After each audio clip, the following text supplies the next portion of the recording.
சேலம் மாவட்டம் மேல்கொப்பம்பட்டியில் சிட்டிசன் பட பாணியில் கழிவுநீர் கால்வாய் அமைக்கும் திட்டத்தில் அதிகாரிகள் முறைகேட்டில் ஈடுபட்டது அம்பலமாகியுள்ளது. மேல்கொப்பம்பட்டியில் அதிமுகவை சேர்ந்த சந்திரன் என்பவர் ஊராட்சி மன்ற தலைவராக பதவி வகித்து வருகிறார். அங்குள்ள 2வது வார்டில் கழிவுநீர் கால்வாய் அமைத்து தரக்கோரி பொதுமக்கள் கோரிக்கை விடுத்திருந்த நிலையில் 2,80,000 ரூபாய் செலவில் 15வது மத்திய நிதிக்குழு மானியம் மூலம் 150 மீட்டர் நீளம் கொண்ட கால்வாய் அமைப்பதற்காக நிதி ஒதுக்கீடு செய்யப்பட்டது. இதுவரை கால்வாய் ஏதும் அமைக்கப்படாத நிலையில் கால்வாய் அமைக்கப்பட்டதற்கான கல்வெட்டினை அதிகாரிகள் மாற்று இடத்தில் ஏற்படுத்தியிருப்பது பொதுமக்கள் மத்தியில் அதிர்ச்சியை ஏற்படுத்தியுள்ளது.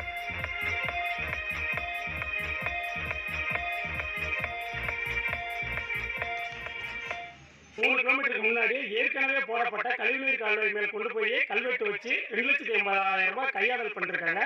இது ஊராட்சி நிர்வாகமும் அதை சார்ந்த பொறுப்பாளர்களும் இதை கையாடல் பண்ணதாக தெரிகிறது.